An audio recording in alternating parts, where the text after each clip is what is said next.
Hey, what's up, guys? Here on the Fire Sports Pod, where everything we got is hot. I'm your host, Zach Jackson. We got our two special guests yet again. As you guys know, Justin came on last week, and we got a new guy in the town, Lorenzo. Appreciate you jumping on the show here on the Fire Sports Pod. We are Hey, powered by hey, hey. StreamYard, where StreamYard makes the dream yard go. And let's get right into the segments that we have for you guys today on today's episode. So, first off, it is season 7, episode 34. We are 2 episodes away from our new season, season 8. So, that will be probably happening not next week, the following week on Recap Monday will be season 8, episode 1. So let's get right into it. NBA brackets, guys. That's our first segment. Second segment, we're going to go over the 49ers making a big trade, taking away a big-time star in Philly on the defensive side of the ball to help out Bosa. And then we're going to go to some MLB standings. Lorenzo's got some things. Justin's got some things. I got some things to say about some MLB's players, teams, standings. Where do we see who has the best conference? This, that, and that. And then let's get right into it. Knicks Pacers. I guess that's the tale of the talk right here. That's next game is game 6, which is tomorrow. The Knicks got to get a win. I'm not really confident. I know Justin, as a Knicks fan, you are always confident, no matter what. So I'm gonna give it to you. What do the Knicks have to do in order to get a win and force a game 7? Which I ultimately think, if it does go to game 7, the Knicks will win because it's in the Garden. I just want to let everyone else go first because my answer is going to be kind of long-winded. So, Lorenzo, if you have anything to say, you go first because I'm the fan here. I'm going to be going for kind of long. Well, it's my pleasure to be on this first episode on my appearance on this show. My first episode on Zach's amazing sports podcast, the Fire Sports Podcast. To start things off, and also, I'd like to let the viewers know I'm not the biggest basketball fan, so I'll be doing an outsider's perspective from what I see. Justin will be he's the big guy in basketball. I'm the big football guy, so he'll give you the real scoop down. But I'll make it quick with my prediction. I think that the Knicks can easily easily might not be the best word, but I think they can get past the Pacers in this one, and I think that they can they can meet Oklahoma City Thunder in the championship.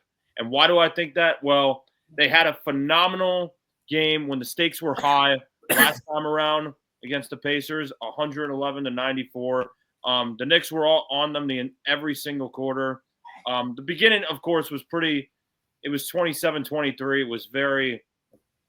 It was close at that point, but they just made it out of reach in the second half. And Karl Anthony Towns is just he's been that was a showcase game for him, really. 24 points, 13 rebounds. Of course, Jalen Brunson, as always, you're always going to mention him.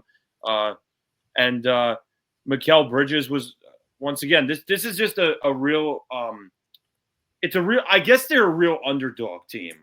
That's what I always view the Knicks, as an underdog team, because especially from what I see, you have the whole thing with the Celtics happened. They're huge rivalries. Justin knows more than anybody here. They've always been like, and it's been since 1973 that this team has won a championship. And when was the last time they were at a championship? 1973. 1973 as well. So it's hard to believe that's been like 52 years ago. But yeah, it's been 52 years since this team has been in a championship. And honestly, they just gotta play like they did last time and hold the Pacers down, and they can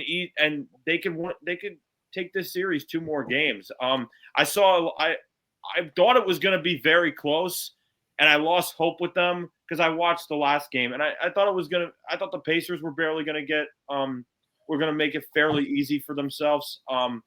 But the Knicks really shocked me that game. They really did. And I think the Knicks are a great team. From the highlights I've watched, I feel like the Knicks are a great team when the pressure is there. I don't think they're as good when there's no pressure involved. There's got to be some pressure, something on the line at the right moment. They really remind me of they really remind me of like probably the Steelers. What Steelers team though? What Steelers team? Yeah. What year? Yeah. I want to say recently, or you want me to use a past? You can use a past one and just explain it. I want to say they're like the 05 team then, because the 05 team was like they were like the 05 Steelers were like an underdog, a heavily underdog team that didn't even win their division. They lost to the Bengals won the division, but they came back in the right moments, and in the playoffs they beat off the Bengals, and then they beat the Colts off a field goal. So they really remind me of that kind of team where when the pressure's on, that's when they deliver the most, and that's what I think the Knicks have. And that's why I could see the Knicks easily win this one. The Pacers really just have to play like they did the first two games to me. But this has definitely been a great playoff years. It's been very entertaining ever since Justin put me onto the games. It's been an extremely entertaining time. And if the Knicks win or lose this, I really think that either way, it's been an amazing season. The highlight of it has got to be the fans, though. Those fans, wow. The fans really showed up this year. And they really showed up just like the team did. And those videos of them outside New York, Justin knows them. He sent to me. That was incredible. That's the kind of atmosphere any sports team wants. And you're definitely in business when you got that kind of atmosphere with the fans. Gotcha. Oh, that's a great segment by Lorenzo for a person that really doesn't know basketball. So I have to give you props there. On top of that, again, I'm going to say on the limit, I appreciate you jumping on. I want to add one more thing. Yeah, what's up?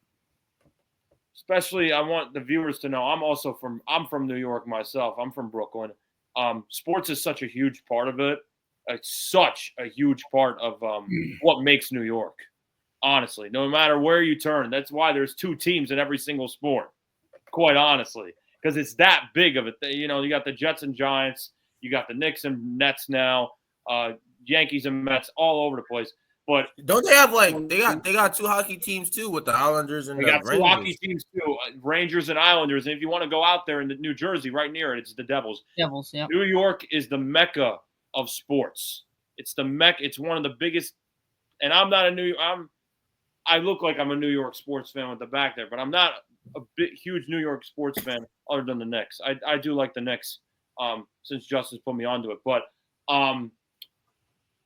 for this to happen in New York, when the teams are great, the fans are always going to come there. And really, the Knicks have uplifted this team, especially considering how terrible some of these New York teams have been recently and how underwhelming they've been for the most part, especially in championship time games. But Gotcha. Sorry, Zach, that's what I wanted to mention. Nah, you're good. Don't worry about it. That's a great insight there. But for me, obviously I wanna hear from Justin. But for me, to get my thing out of the way, like I said, I had the Knicks winning in 7 games against the Pacers. Right now, my pick is still alive. I don't have confidence that they can win. I don't know why. Just if something about me is just not thinking that they could win. I mean, me and Justin talked about this on the phone for like almost 3 hours. We talked about how like the Knicks with Jalen Brunson, they're not that better with him or without him. We talked about that one game that we saw. Like without him on the floor, they actually were better defensively. The ball moved more. The ball slows down and that's with every team. With every big time team that has a one powerhouse player or two, and a guy that needs the ball and that's that ball dominant like Jalen Brunson is, the ball does slow down. I mean, LeBron has that. You have that with John Morant. You have that with Anthony Edwards. You have that with a bunch of teams that have that one main star. Like the Warriors, that you don't have that. With the Thunder, that is, to me, that's immaturity. That's just not really their team. But when they move in that ball, they're unstoppable. Pacers, they don't really have that. They move the ball. It really doesn't matter. Whoever scores, scores. I mean, every time. I mean, the unbelievable stat line that Halliburton had in Game 4, where he had 34, 20, and 14. That just shows you, like, yeah, he had his 30 points, but he was able to dish out 14 assists and grab 20 rebounds. So it's just not him; it's everybody else there. A Giannis, the ball slows down with him, and especially Giannis because he can't really shoot. So it definitely does slow down. So, excuse me. But you have teams that have ball stoppers, and you have teams that are really well put together when it comes to just passing the ball around and just movement off the ball.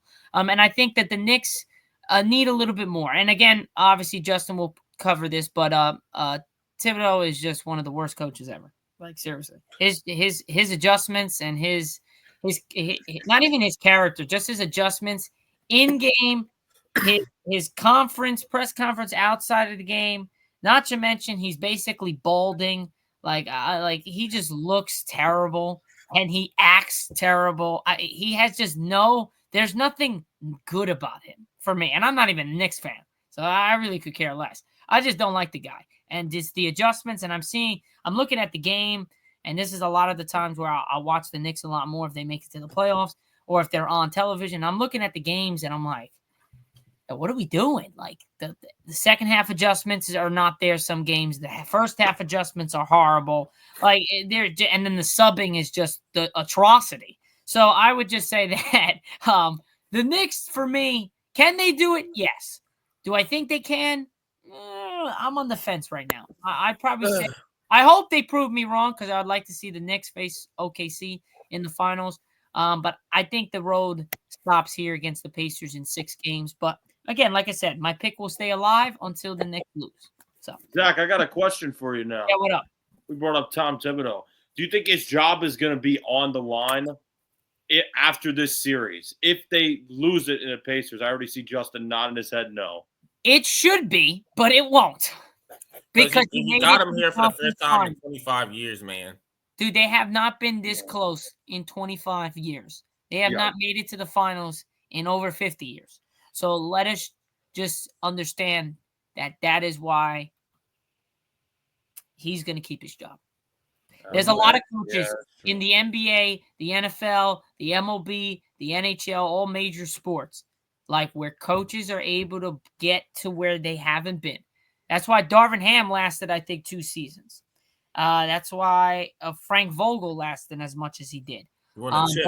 But again, like this, a guy that was 2 years removed from winning a championship in Frank Vogel was fired.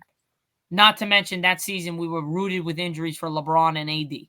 Then you move to the Nuggets. Mike Malone, first NBA championship in franchise history, 2 years removed. He's fired 4 games before the NBA playoffs. So nobody is safe, but when you do something absurd that hasn't been done in New York for 50 years or close to it, you're not losing your job. I think as a Knicks fan, I think you would probably be happy, but also be like, holy crap. Like, why? I've never seen it. It's kind of, to answer your question, it's kind of like, before Tibbs, I had to deal with dudes like Dave Fizdale, who we were losing by 60 points, and he's still smiling. Like, we were losing. Like, look it up, Zach. I'm not even lying. I know. There was games we would lose by 30, and they would ask him in the press conference, well, how does it feel? He said, well, we didn't lose by 40 this time. So we had to deal with that. Tibbs comes in, he brought culture. We weren't even supposed to make the playoffs when his first year he came. He dragged the team that barely won 30 games to the playoffs in his first season as a coach there, to the 4th seed.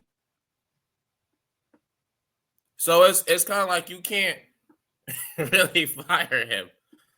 But Lorenzo, you okay there? You're frozen.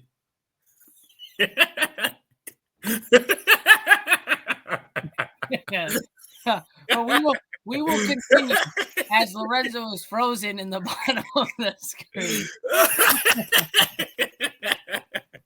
So I can't. I'm gonna have you continue in just a second. We're gonna go over and hit into the OKC and the Timberwolves. I didn't even talk about the Knicks. No. I know because I know you're gonna be a massive amount of You get there, Lorenzo? I just lost Wi-Fi, guys.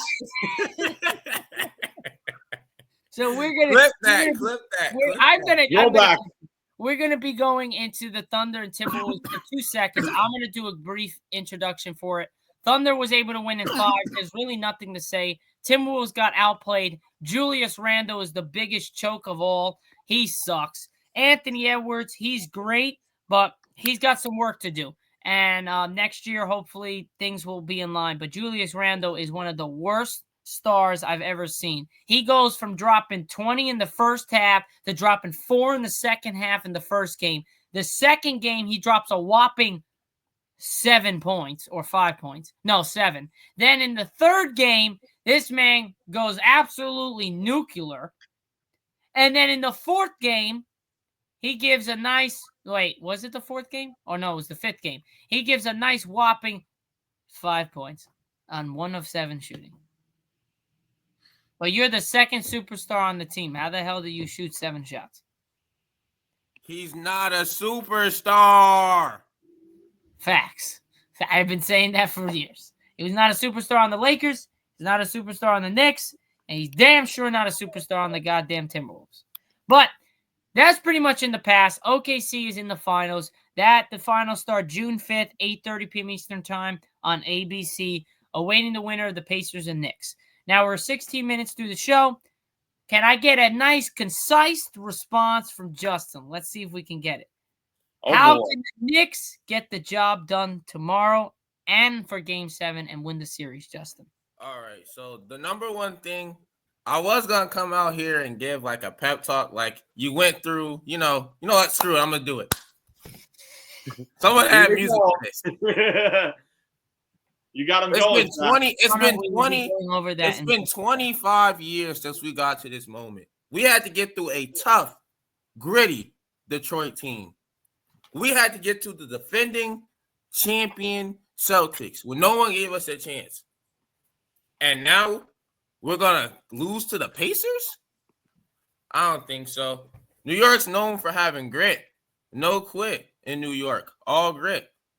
So I'm taking the Knicks to win this game because I think the Knicks are the better team. I mean, the reason why I think they can win Game 6 is because in Game 5, they put full court pressure on Halliburton, something they hadn't done all series long, and he had a horrible game. I think they have the best player in the series in Jalen Brunson. He might be the best player in the playoffs. I think he's a little bit better than Shea.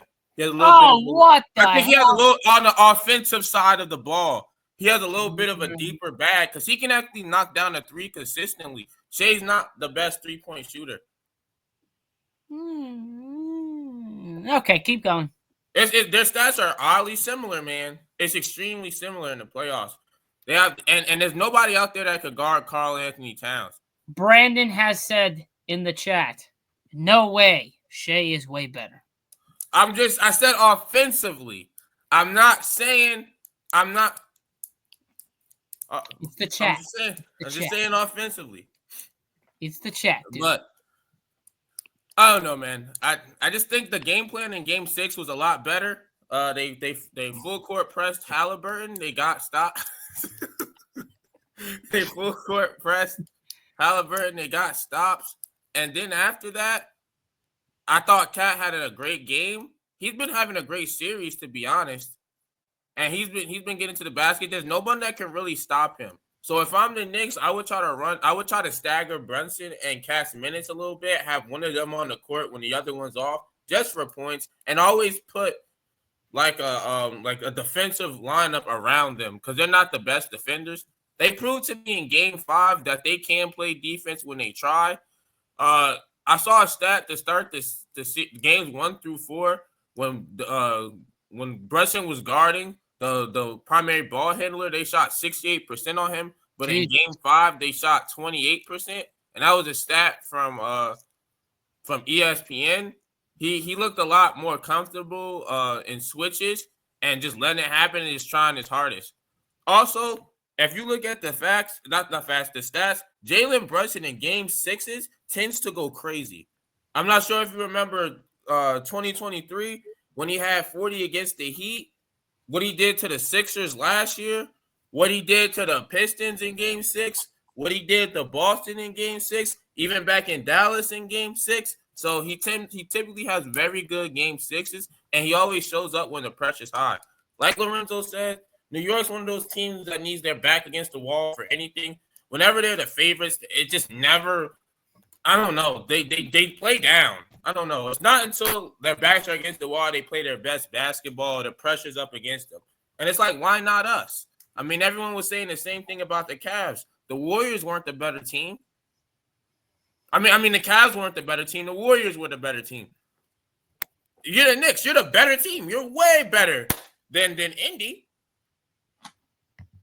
Just play your bench, play defense, and play Knick basketball, and you got a shot. I mean, I don't think the game's going to be a blowout. I don't think the Pacers can really blow out the Knicks unless they just turn the ball over a bunch. But I do expect it to be a good game, and I think the Knicks can get a close Game 6. How about you, Zach? How do you feel about it? Okay, so now I'm gonna answer that, and then I'm gonna tell you. I'm actually gonna tell you what the chat's saying, and then I'm gonna answer that.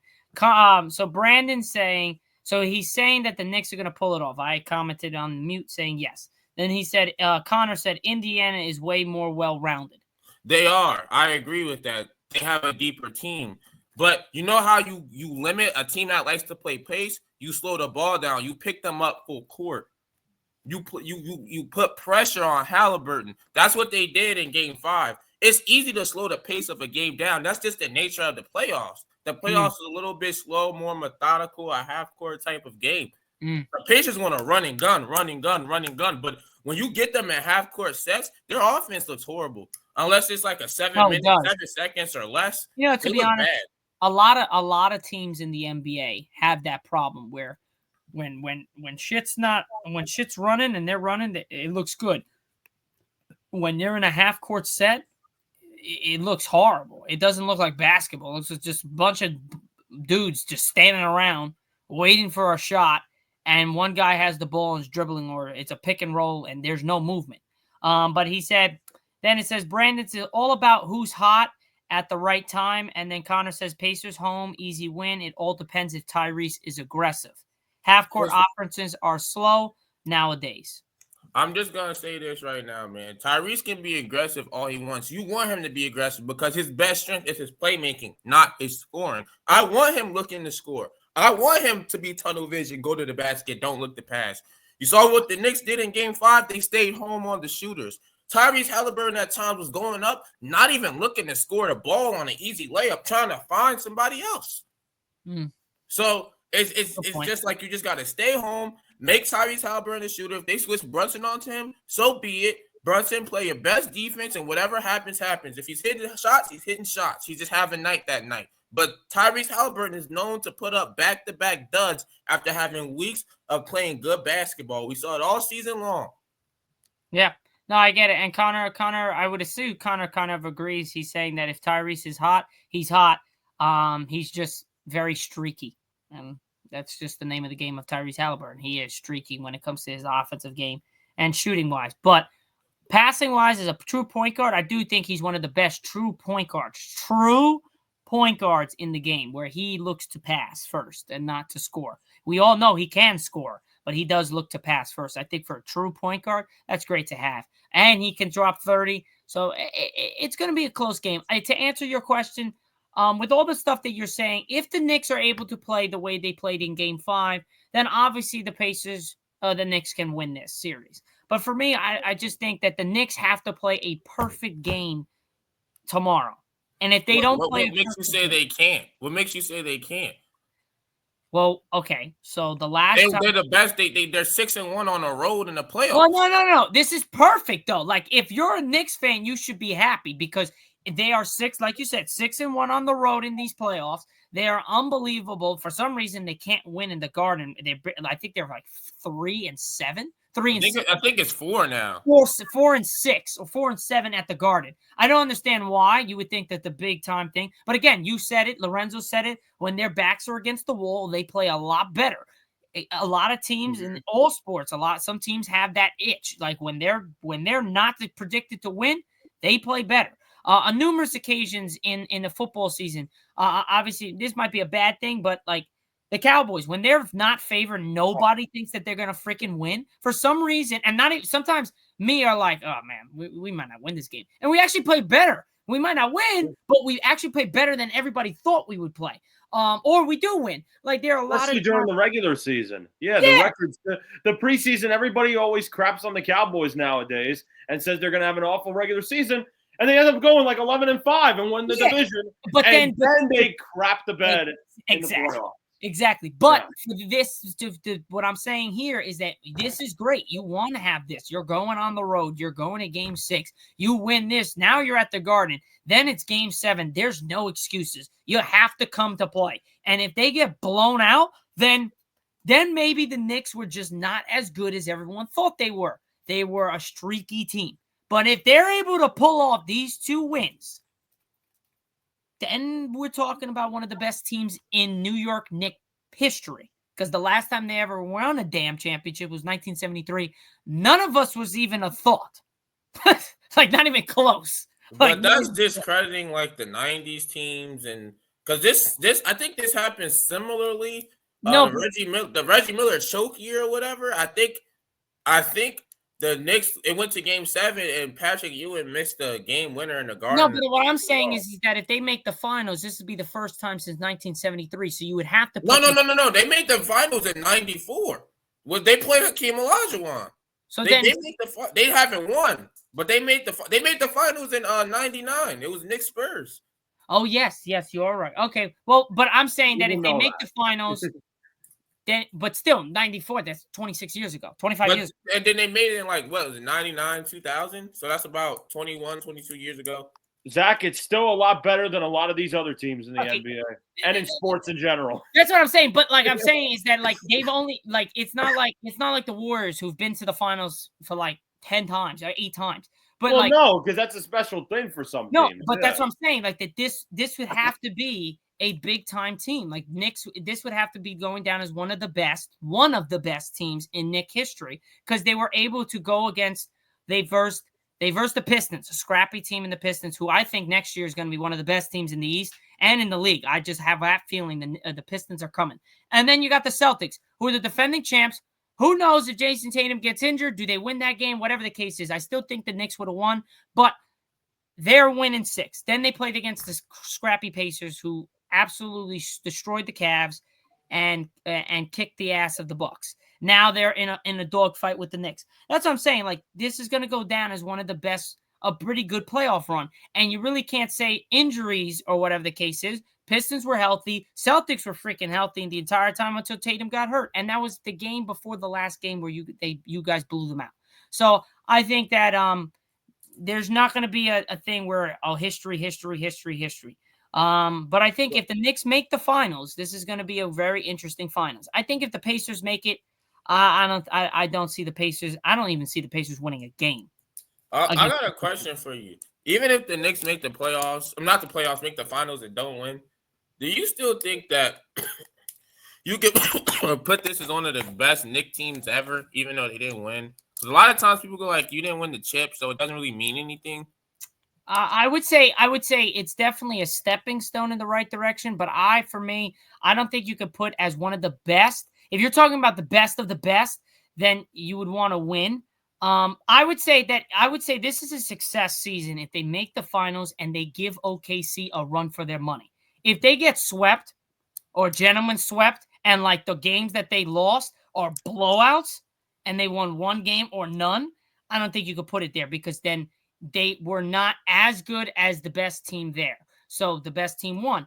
But if you look at OKC, they have versed the Timberwolves. Yeah, most of those games were some of the Nuggets all games were pretty close, except for maybe 1 or 2 of them, but it was split.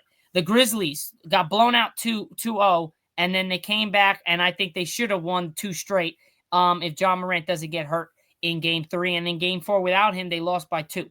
So I think definitely there's something to say if OKC is not able to close the door and you leave the door open for the Knicks to come back in the series or to win it or have a game 7 or whatever the case is, then maybe. But if they get swept, I don't think it's really a crazy team, because they just weren't able to do anything. They weren't even able to win a game in the finals. So that's to me is my answer for that. And then would you really put them against the 1970 team that had 18 straight victories? Hold on. I don't think the championship. Connor said because that was the question, right? If we're comparing it to the greatest Knicks teams of all time or greatest, I mean they played. It was Knicks teams or NBA teams in teams? the playoffs though? Didn't they play who did they play in the finals? Was it the Lakers? For what? For the 73 team. What team did they play in the No, I'm talking about the 70 team. I'm talking about the 70 team, Justin. They played the Lakers. Yeah, the 73 team. Yeah, not the 73. Wait, the 70 team, bro. 1970. 7-0.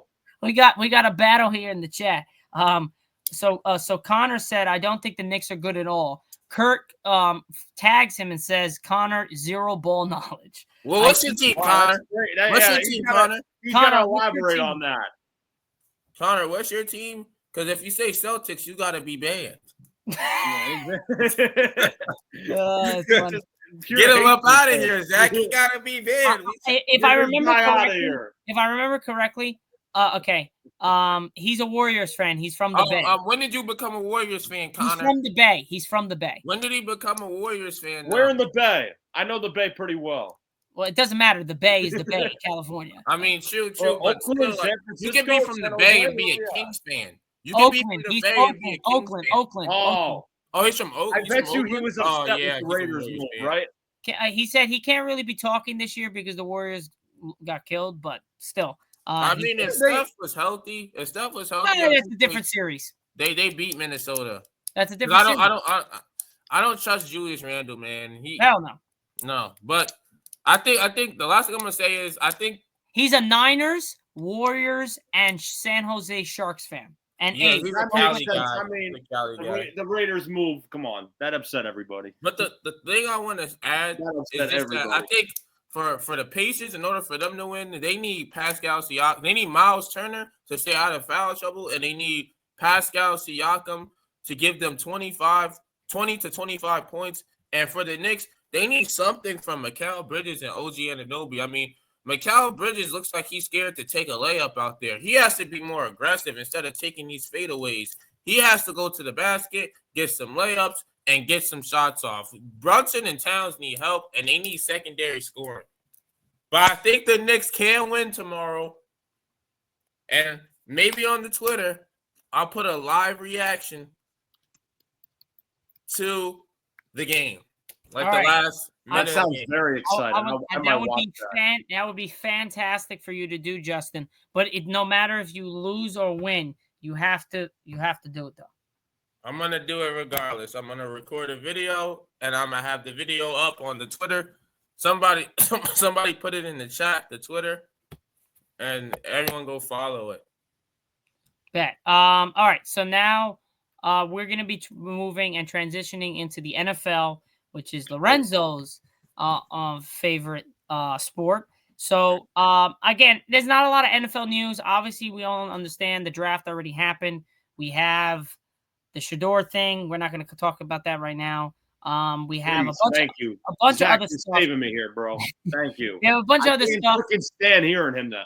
We have a bunch of other stuff with OTAs and stuff like that. But again, as the summer gets along, once kind of mid-July, end of July, start of August, I want to do a whole thing with the podcast where everyone we go through 32 teams, all 32 teams throughout each podcast, and go over each game, all the games and their schedules, and give a record. Justin has this guy, this team going, this record, Zack, Lorenzo, Jeremy, Irving, etc. So we're going to do that soon. But just the big news today, 49ers working to trade for Bryce Huff, which they are sending him to the Eagles. Trade for Bryce Huff, sending Eagles mid-round pick. So the Eagles have let go of Huff to go to the 49ers. And in that case, they're going to get a mid-round pick. Again, I'm not so crazy about, I don't think it's it's not a blockbuster trade, but I do think it improves the defensive line that was definitely needed an upgrade because of all the loss that they had over the offseason this year. And it was crazy. One of the worst off seasons I've seen in a pretty long time when it came to the defense. Because they lost the Eagles you're talking about? No. For the 49ers, they lost everybody. Oh, they lost everybody. So Bosa needs some help. Saleh is now back. I don't know if anybody has saw, but Robert Saleh, the head coach of the New York Jets, who he left 49ers to go to New York, now is back to San Francisco as the defensive coordinator, and he's already making moves to help improve that defense. Just a little understanding what the contract is.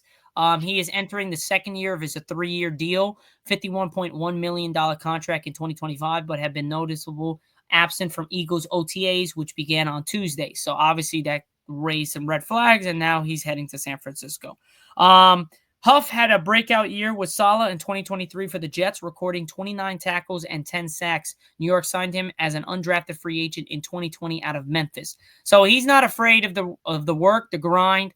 Obviously, being an undrafted player, you have to have that edge with you. And I think definitely Huff has that, and it's going to mesh really well with Robert Saleh and next to Bosa on the opposite side. So we'll see how this fits. Again, like I said, I'm a Cowboys fan, so to hell with the Eagles. That's good. I'll take it. They're losing more defensive guys, so I'm cool with that. But that sucks because now the 49ers are getting better on defense, which I don't like them either. So it's kind of a loss for me, really, because I should say, yeah, a loss and maybe a win, but I don't think Huff was like crazy.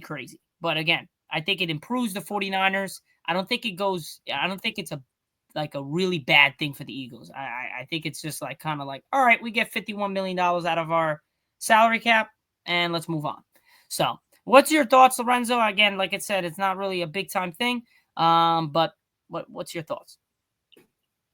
Well, I gotta be honest. I'm really, really surprised of how many trades the Eagles are going to, or how many players the Eagles are getting rid of.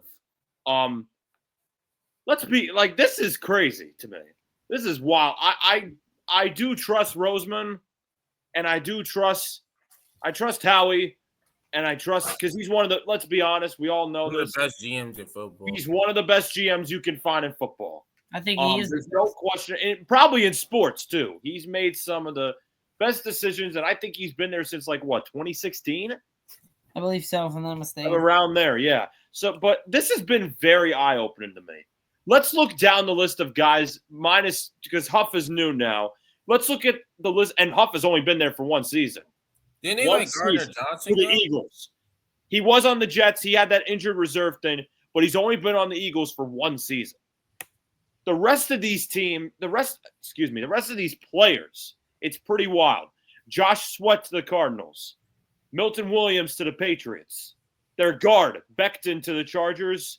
A notable one to me because I'm a huge diehard Steelers fan. Darius Slay. Isaiah Rodgers to the Vikings. Maddox to the Lions. And then Kenneth Gainwell also to the Steelers. Oren Burks to the Bengals. And Fred Johnson to the Jaguars. And for you, Zach, Paris Campbell, that wide receiver to the Cowboys. Now, a lot of these guys I mentioned, the second half of those guys are they're like backup guys for the most part. Still fine players on their own, but they're backup guys. I just don't understand really why they're getting rid of so many of their championship players. That's not something that's super common in any championship team in football. It's usually coaches that go out the window. It's usually over the years from Super Bowl teams, you see coaches move on, or you see like wide receiver coaches or assistants and stuff move on.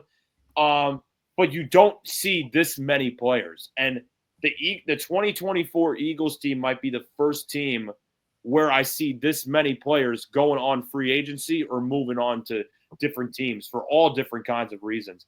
And I don't know what the Eagles' vision is for that exactly. But hey, as a Steelers fan, why not? I'm happy to get Darius Slay.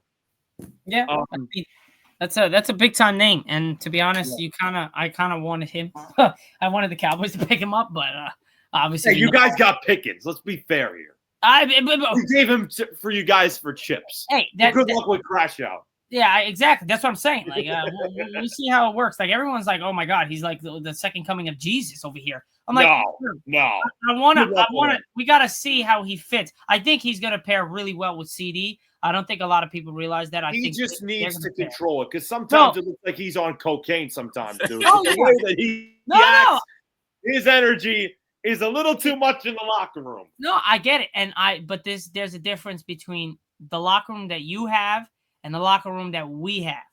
The quarterback situation, the coaching situation, he didn't like. Wow. Oh, he didn't want to leave though.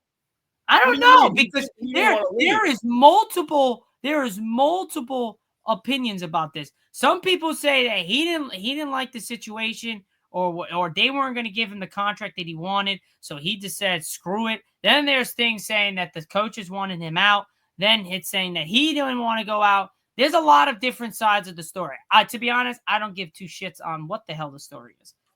Fair. Just make sure you take care of what you got to take care of, and you're not a distraction for the Cowboys. If that's the case, I love you.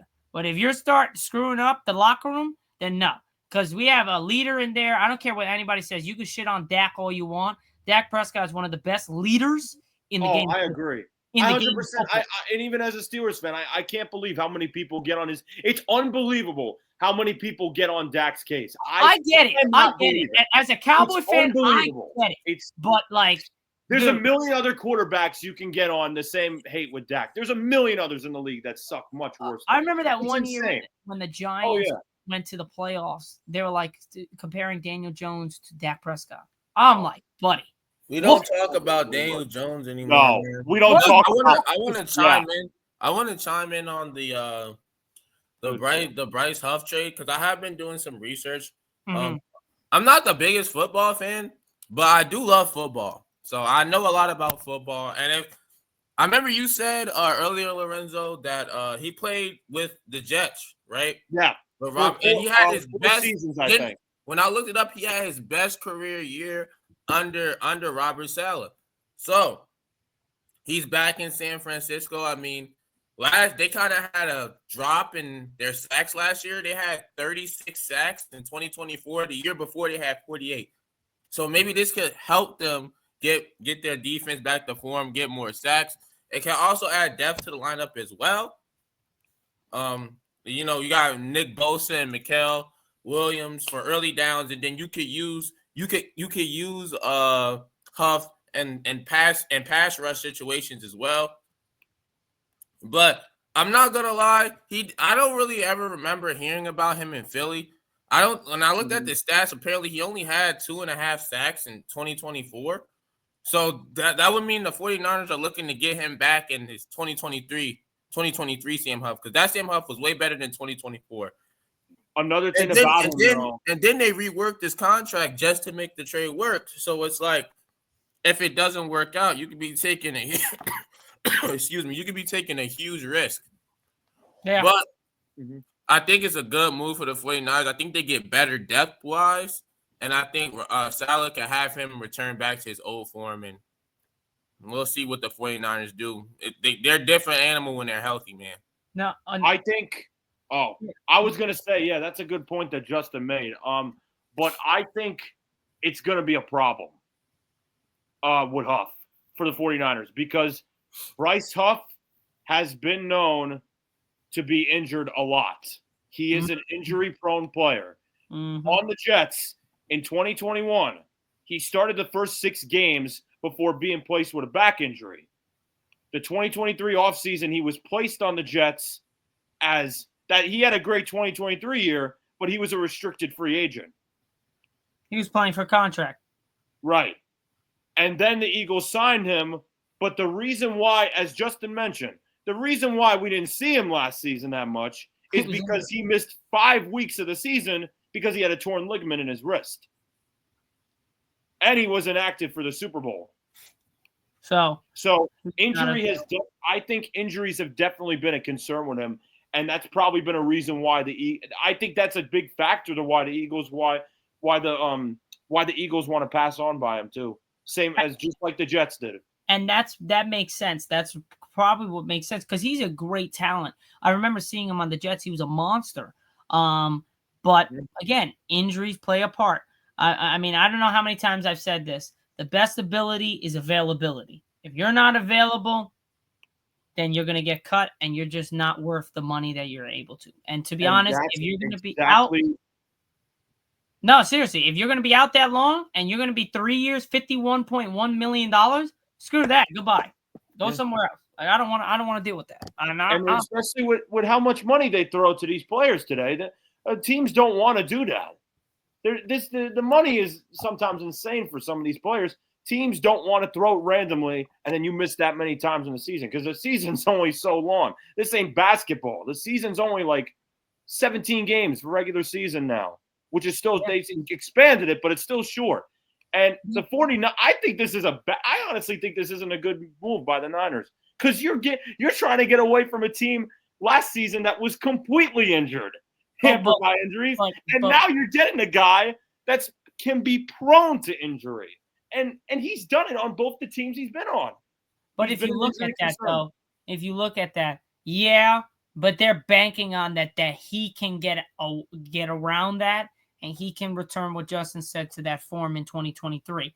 I get it. Like I said, that's why I wasn't really going crazy. So I definitely do think, if you're going to ask a question on live and then come after me after you just posted it, saying that you need to pay attention to the viewers on the chat, then get the hell off my live. Like, really. You're talking about the Titans. That's fantastic. I was getting to it after we finished our stay. I can't just come into here and shut off two people I have on my show because you want to ask about the Titans. I'm cool to talk about the Titans. Just wait till we finish. I'm looking at it. And that's why I got 3 viewers. That's why I also got almost over 1,000 followers, and you got none. So shut up, dude. Wait, what was his question, though? No, he was asking me, what about the Titans? He just posted it. Lorenzo's in the middle of finishing his thing, and he wants me to cut off everybody to give his way to talk about the Titans. What's there to really talk about the Titans? We'll see what Cam Ward does. Like, Cam Ward, really? I mean, we'll see what Cam Ward does. Like, it's not really a big situation. Deal. They had a crappy year. Yeah. They had I know. We talked about Connor's thing, and Connor's liking the live right now because we just talked about the huff that he asked, and now I was going to talk about the Brock Purdy. So, I was about to bring it up. Brock Purdy's going to be healthy. And now we got stuff going on right now. So I think you should hold your horses, and you just kind of just answered your question. He's not mad. He's cool with it. So I don't know what's your problem, buddy. You're viewing my live. I didn't ask you to come on here. We didn't ask you. I don't know. Remember, Justin or Lorenzo, did you ask Mr. M over here to join the live? I didn't. Nah, you free to leave if you want, bro. Who is he? I don't care. He's a random. I don't care. I really don't. Lose the follower. I don't care. You do what you want to do. It's your life. It's your world. I don't care. We're not losing sleep over you not commentating. If he wants to talk about the Titans, though, if that's his team, hey. Good luck. Hey, go ahead. One player don't make the team. I know you miss Derrick Henry. Oh yeah. If you're a Titans fan, you're gonna be crying about him every night. Good luck. Go Titans, man. What do you want us to say? Cam Ward is a great quarterback. We'll see what happens. Who knows, man? He might be a bust. Can he do it? I called it. You never know, but he's a humble dude. I don't think he's that great. I don't think Cam Ward's that great. I like to wait till the season starts before I talk about rookies. And with quarterbacks, I like to give them 2 to 3 years before I really make a judgment on a quarterback. Because there's some guys they'll come in their first year, they'll be pretty good, and then the second year they'll have a slump, and then the third year they'll be trash. So I just everyone's gonna complain like, oh, they suck. Well, everyone was complaining about Baker Mayfield in the first year or two, and then look what happens. He's actually climbed out a really good career. So let's roll back. So let's roll back to what we were just talking. As we were talking about the 49ers, Brock Purdy, just for a couple minutes, just have you guys go through it. What do you guys think of the contract? Do we agree to give it to him? I'm going to go first. I'm going to let you know. Hell no. No. He's not. He doesn't deserve that much money. I really don't think he is in the upper echelon of quarterbacks in the Patrick Mahomes category. Hell, If you put him on any other situation and not with Kyle Shanahan, can we guarantee he's as good as he is? I don't know if you can. I personally don't think so. If you put him on the Cowboys with the freaking the pyramid or the tons of bullshit that Dak has to go through on a daily basis, on a yearly basis, on Jerry's a monthly world. basis, it is a different world. He's gonna crumble, and you have Jerry's world. Yeah, exactly. I mean, not a different world. It's Jerry's world, baby. I don't know, man, because he is a quarterback, and they do get paid. And although I hate to say it, quarterbacks get paid. And even though he's among like the top quarterbacks in terms of pay, he's not making more than Goff or Cousins, right? Yeah, but so he's kind of getting but he got an extension. He got a big extension. But I'm saying he's kind of at market value for a quarterback, right? So now Connor, the guy that we were talking about earlier, he's a 49ers fan. He said watching Purdy last year, the stats weren't great, but it was with an injured roster. Okay. He showed the scrambling, deep ball, and accuracy. Okay, I give you that. Made guys like Jennings look like a star. Fantastic. But when the game was on the line in the Super Bowl, when you got to make the throws that were made, he did a good job. Second half against Kansas City, there was it like went bye-bye. Like the plays were less and less and less and less. Obviously, you can maybe blame that on the defense of letting Patrick Mahomes walk down the field like twice. But still, there are certain things that I look in a quarterback. Brock Purdy, I think, is a situational quarterback. He needs to have the right players and the right coach and the right team owner, whatever the hell you want, around him to look like he's great. He's a great situational quarterback, but I don't think he's a great quarterback. I know if I take Patrick Mahomes, Joe Burrow, Jalen Hurts even, and that's me as a Cowboys fan saying that, Josh Allen, Lamar Jackson, I could put any of those players, even Justin Herbert, you could put any of those guys on any team. They're putting up numbers because they are the best of the best. And I'm probably leaving out another quarterback. I have a question for you. Do you put Jalen Hurts up there? I'm not a believer in Jalen Hurts. I think he's one of those quarterbacks that just thrives off the Eagles system. They have one of the best offensive lines in football, the best running back, and arguably the best receiver in football. Everyone tells me how good Jalen Hurts is, and we're saying the same thing, and you're saying the same thing I say about Jalen Hurts, about Brock Purdy, and no one's talking about his contract or anything. No. I was going to get to that. I'm not a big Hurts guy either. I like his respect. I like his leadership. He's an honorable person. I love everything off the field and on the field as a leader. But in general, as a quarterback, I don't like the way he does things. I was calling it the entire playoffs that they were not supposed to be there. They literally have everybody better than everybody. That is what carried the entire team to that thing. I mean, you look at it, like Justin said, the best O-line in football. That is not even a question last year. Not even. Then you have the best running back in football. That wasn't even a damn question. Then you have probably the best duo wide receivers last year. You can maybe put a couple others, maybe, but individually they're great. Together they're unstoppable. Then you have one of the best defenses in football, if not the best. You have one of the best defensive lines. Bro, you got one of the best coaches. You got the best. You got one of the best GM, the best owner, the best. You got everything. Best fans. And then you have the quarterback, which is Jalen Hurts. And yes, he's good, but I don't think he's great. Very similar to Brock Purdy. I don't think he's bad. I think he's good, but I don't think he's great. I just think he's outside of the top 7 guys or 6 guys. I said Jalen Hurts in there. I would probably put him right at the end of the bottom of that field, just because he did win a Super Bowl. You have to put that in there. Yes, it was by a team, but he did win one. So that to me makes a difference. I don't agree with people putting Dak Prescott in there, and I'm a Cowboys fan. I don't have him in that top 10. I have him in that top 15, top 20 quarterbacks in the league, maybe, or maybe a little bit closer to 10. But he puts up great numbers, and in the playoffs, something happens. I need to see something different. So whoever puts Dak ahead of some guys, yes, you could put him statistically, but we're in a world where we love winning, and you're not winning. I don't know. I don't know if you can count all that. You know what I mean? Like I don't know if you can count as Dak as one of the best if he can't get over the hump of literally the division playoff game. And then I wonder, other than Kittle, who do the 49ers have a receiver now? Because they did lose Debo, right? And they lost Ward. Am I correct? They got Jennings and they got Ayuk still, I believe. Oh. Yeah. The Jennings, that's why. I forgot about Ayuk. Ayuk got that bread and then did nothing. No, he got injured. Oh. Yeah, right. But Jennings was a guy that no one really talked about.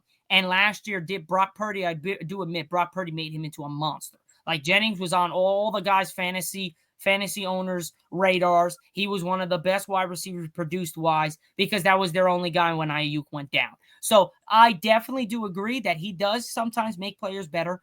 But in general, I want to see him, if he goes to another team, can he make that team good? I think the 6 quarterbacks that I named can do that.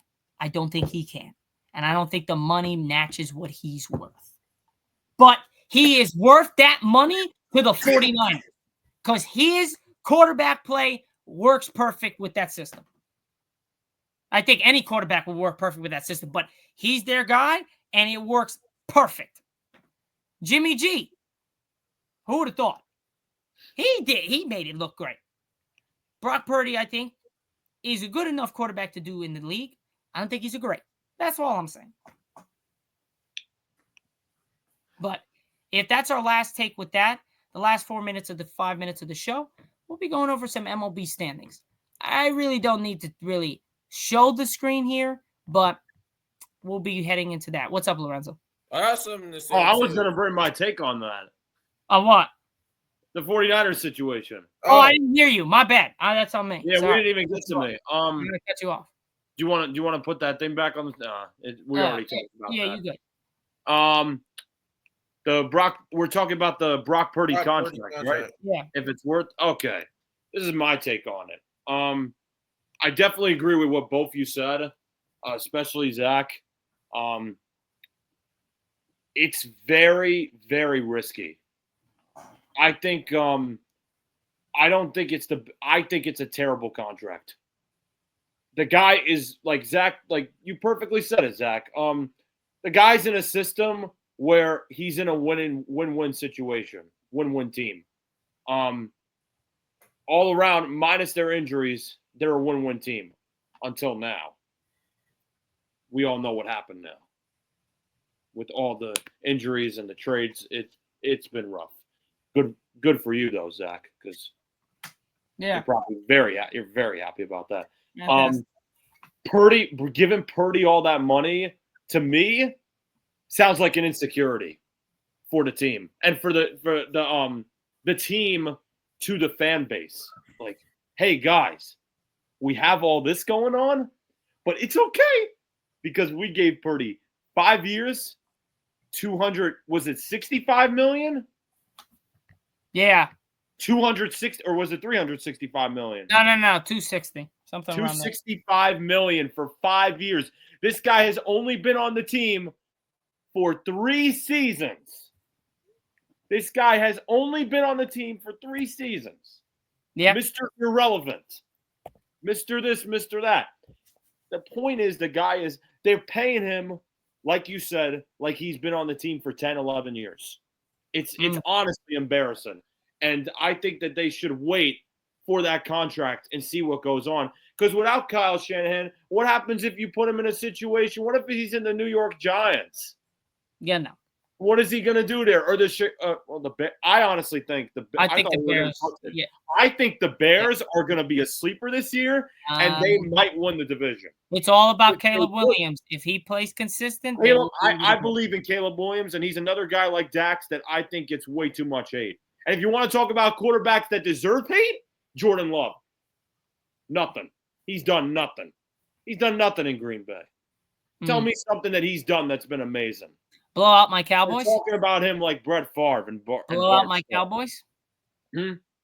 He blew out my Cowboys. That don't mean shit. Your Cowboys are – come on, they're terrible in the postseason. They're terrible in the postseason. Get out of here. He killed us. So I mean, Come on, you guys crap the bed in the postseason. It doesn't matter what you do other than that. What happened in San Francisco? Yeah, I'm not arguing about that. I'm cool. You want to shit on Jordan Love? Go ahead. Oh no, I just think he doesn't get enough hate because he hasn't done anything. Yeah, how long has he been in the league? 2020. I think it was 2021. So and we're all crapping on Caleb Williams, but that was his first season as a rookie. Hold on a sec. That was his first season. See where the hatred goes in? It's a narrative. I get it. It's based on teams, dude. It's based on teams. But I think that Purdy's contract is outrageous, and I think it's shows how unstable the 49ers really are. Gotcha. Justin, you want to say anything? Or I didn't know we were going to rush that segment. I said how I felt about the deal. I think I said it's similar to Jalen Hurts, where I don't really think he's that good of a quarterback, and he's just thriving off a good situation. I mean, even when they went to the Super Bowl, they had like probably the best O-lineman in football, Trent Williams, at the time on the line, and they had a crazy defense, and they had Debo, and he got carried. I mean, it is what it is. But his story is kind of good, though. I like his story a lot. He worked hard, so I'm happy he got that money, and I hope he has a Tom Brady-esque type of career because he's kind of giving that. And I hope that he could be a good quarterback and prove us all wrong. I love seeing guys prove the doubters wrong. Mm-hmm. Oh, big time. And that's what both those guys have in common, Purdy and Hurts. I mean, no, I never liked Hurts since he was at Alabama and then went to Oklahoma. Just never liked the guy. I always thought he was trash. No, but I meant like you get people that always hate on him. The Eagles. Then he went to the Eagles, and I'm a Giants fan, so you already know how I feel about the Eagles. Yeah. So yeah. And I can't. I don't even want to give the Eagles any credit. We can move on now. Yeah, so Connor said in the chat, it's honestly what QBs are worth nowadays, and he's not wrong. Most of these. I mean, I said that earlier, and I said that's the market. He's not, and I got to look at his deal. But if he's not getting paid more than Cousins or Goff, then can we really scoff at that? Cousins a bad comparison, Justin. I'm sorry. I'm just saying. Look at his no, but he's right though. You got to go based off the market. Yeah. And if you're making more than, I don't think he's better than Kirk Cousins or Goff. So if he's making more money than them, I'd be like, oh, okay, what's going on here? But if he's not, then it's I just think a lot of these quarterbacks are not worth the money. Yes, the market is what the market is. I just don't think that the quarterbacks and Connor makes a great take here. Dak Prescott is not worth $60 million a year. He's not. He's a great QB though. No, he's not a great. He's not a great. He's a good QB. Oh, absolutely. He doesn't show up in the playoffs, man. No, I'm telling you, incredibly stat wise. What about 23? Bro, it's fantastic. 23. And look what we did. That's the team, though. No, I'm telling you, you could say all that you want. You can say all you want, and I love that somebody that's not a Cowboys fan is actually rooting for Dak, and I'm fantastic. But guess what? Yes. But the quarterback is like the leader. He is the winning guy that makes get the team move. And if you are on the fucking field and you're arguing with this and you're doing this and you're doing that and you're in a playoff game against the Green Bay Packers, knowing the history, you're at home. You can make a statement win and get to the next round. And you, Dak Prescott, don't score more than 7 points in the first half. That, to me, has nothing to do with the team. Nothing to do with defense. Dak missed throws and he threw picks in that first half. I watched that entire game and I almost shot myself in the head. That was one of the worst first halves for a quarterback and a team I have ever seen in the history of football that I've been watching. History. It was embarrassing. Oh, yeah. It was embarrassing. Defense, coach, owner. I don't give a flying F. Everything was horrible. Horrible. Does Ezekiel Elliott still have a job, Zach? Because that guy should be a drive-through at McDonald's. Yeah, bad he is. No, I think I can't believe you all brought him back. That's embarrassing. Again, that's embarrassing. Like I said, wow. You can't control. Jerry take care of his guys, man. Jerry always makes sure to take care of his guys, man. Right, Lorenzo? Yeah, Zack is just waiting for Jerry to die at this point. Hey, I'm not going to say that because we're on TikTok. That's pretty messed up, man. That's pretty much where I'm at. Yeah, he's at that point where it's just like It's like, you gotta bro, get reborn again. But I know it. Yes, The Cowboys love tradition. You can't play everything. You can't blame everything on Dak. And this is the last thing I said before we'll move on. But you can't blame everything on Dak. I understand that, and when people do, I say no. You can't. It's a team sport. It's just because they hate the Cowboys, Zach. Yeah, no, I know that. But when you look at games, when we are in position to do something, something goes wrong.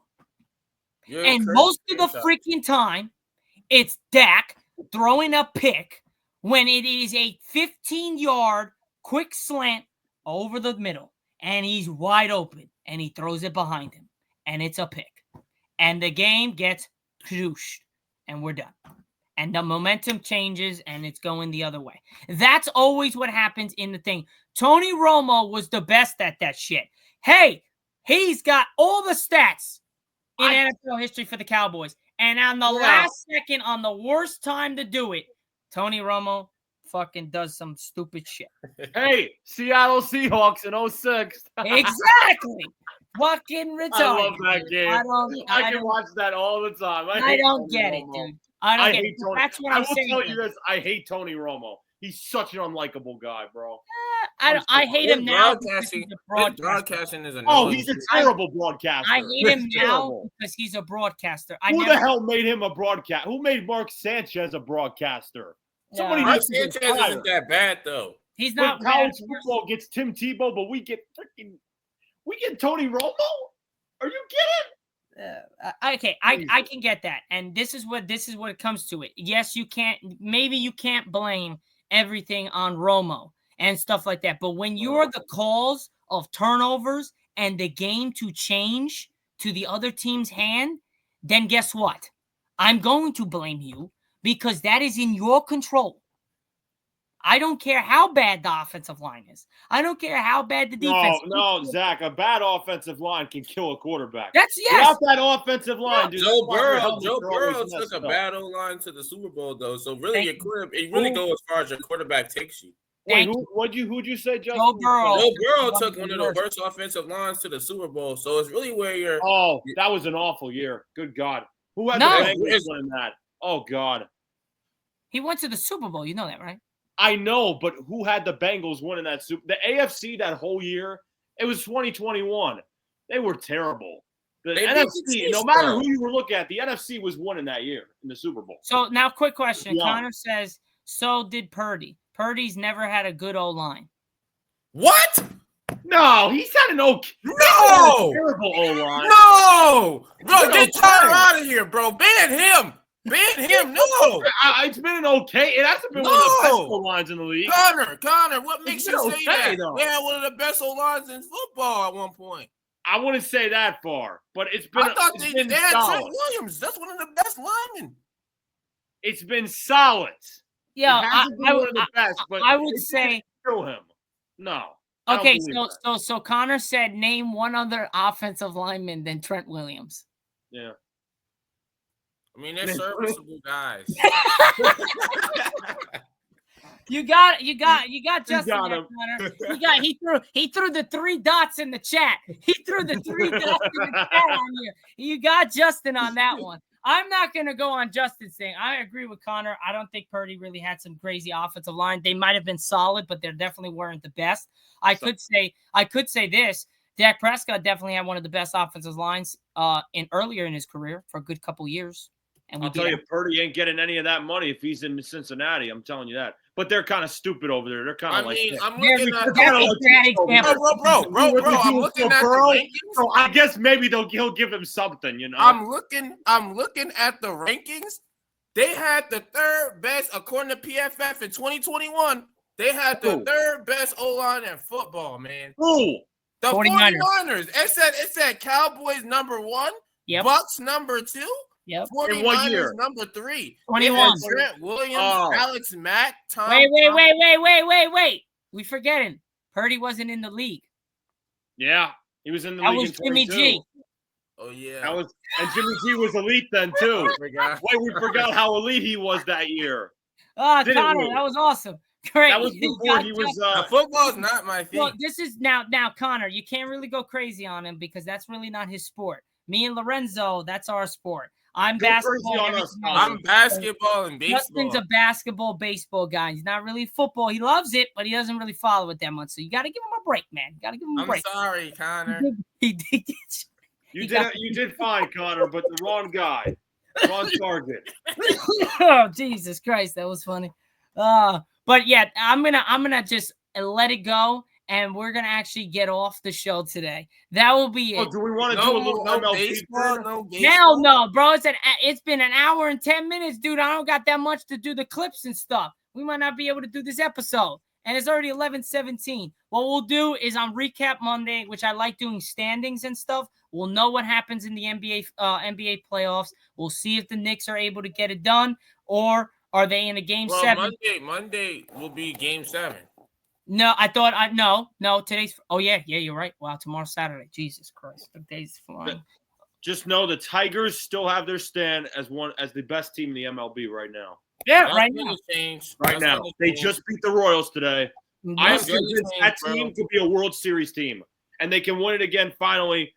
And it hasn't been since 1984 that the Tigers have won the World Series. I still think the American League is run through the Yankees, man. No, Yankees are getting back. The Yankees are getting back to the World Series. The Yankees are going to choke it again. That Italian boy, he's going to choke it, bro. Lorenzo, I have a quick question. I am going to absurdly destroy. I'm a Mets fan. In an MLB take on Monday, if you come with me with the bullshit of saying that the Detroit Tigers are going to be better than the Yankees. They are now. Anthony Volpe. That's going to be the guy that's going to come on. Bro. Let's be real here, bro. Really. I'm letting you know. Will Smith's been playing good, though. I'm going to let you know from top to bottom. Can you name more than 3 players on the Detroit Tigers? Without looking it up. Exactly. 3 thoughts from your end. Spencer Torkelson. It was in my head. That's 1. Spencer Fantastic. Torkelson. You need 3, brother. You need 2 more. Give me enough time. No, we don't got enough time. I got to get off that guy Flattery, right? Jack Flattery. Is that his name? That's the pitcher. The pitcher, yeah. I know that guy. He's a good pitcher. He's a good pitcher. He played with the Dodgers last year. He's a good pitcher. He was good. He's a good pitcher. Wait, and the shortstop. Wait. And the shortstop. Javier Baez. Sucks ass. He's good. Go look at his stats for the last couple years. He's a shortstop for the Tigers. I know who he is. He was with the Cubs. And guess what? He was a great player. And then after he left the Cubs, he was a shit show. And maybe he's reliving his career in Detroit. Guess what? He ain't doing shit when you got Aaron Judge, Giancarlo Stanton, who's coming back. Giancarlo Stanton, give me a break. I don't believe in Giancarlo Stanton because that man always gets injured out of nowhere. Okay, now this is what. Now watch this. So we have to get the show off. I'm gonna school both of you with this when we get off this. Watch. Just go. Go ahead. All right, guys. Let's go. I'll let you guys go. We got to get off this. It's 11:19. I got to do this clip. So I'll see you guys on Monday for Recap Monday. Go Knicks. Will be the last episode in Season 7. And that next coming Friday, we'll be able to do Season 8, episode number 1. So it's been a really great ride. And I really appreciate you guys coming on. And we got a great team here. And hopefully we can take this to the promised land in the future. So I appreciate it, guys. And that's it for me tonight. I'll see you guys great. Connor says great episode. So we got some. Connor. God bless you, man. Connor said, Justin says Knicks in 7, Connor, but I appreciate the support, man. As always, I'll see you guys on Monday. Peace out. Let's go, Knicks. Nice episode.